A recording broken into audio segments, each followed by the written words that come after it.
Les jeux traditionnels. Les jeux traditionnels se déroulaient en plein air, en équipe et avec un chef de groupe. Ils sont bien présents dans les souvenirs que nos grands-parents nous ont transmis.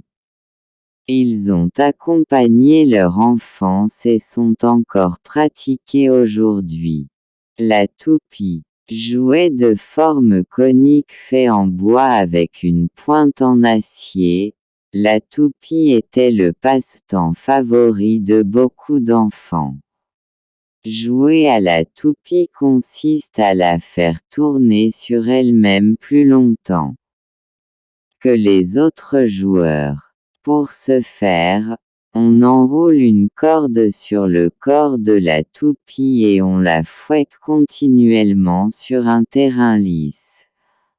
La marelle. Ce jeu consiste à dessiner au sol, avec de la craie, un bâton ou un caillou, des lignes qui représentent un parcours, une dizaine de cases rectangulaires numérotées successivement.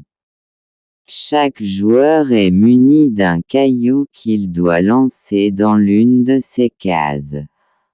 À chaque lancer, à cloche-pied, le joueur doit sauter d'une case à l'autre pour atteindre le caillou. Le jeu consiste à ne pas sortir du dessin et parvenir à prendre le caillou à cloche-pied sans perdre l'équilibre et revenir à la case de départ. Les jeux traditionnels. Les jeux traditionnels se déroulaient en plein air, en équipe et avec un chef de groupe. Ils sont bien présents dans les souvenirs que nos grands-parents nous ont transmis. Ils ont accompagné leur enfance et sont encore pratiqués aujourd'hui. La toupie. Jouet de forme conique fait en bois avec une pointe en acier, la toupie était le passe-temps favori de beaucoup d'enfants.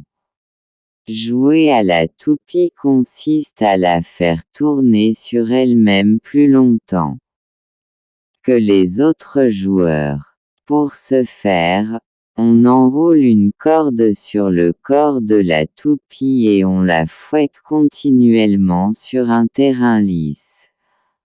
La marelle. Ce jeu consiste à dessiner au sol, avec de la craie, un bâton ou un caillou, des lignes qui représentent un parcours, une dizaine de cases rectangulaires numérotées successivement.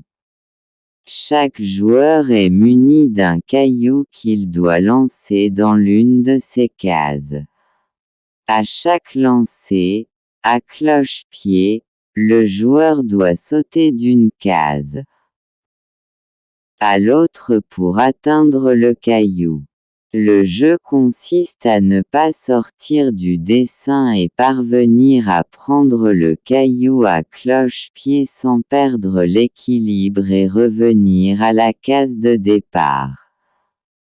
Ils ont accompagné leur enfance. Les jeux traditionnels, à chaque lancer, à cloche-pied, le joueur doit sauter d'une case à l'autre pour atteindre le caillou. Ils ont accompagné leur enfance. Les jeux traditionnels, à chaque lancer, à cloche-pied, le joueur doit sauter d'une case à l'autre pour atteindre le caillou.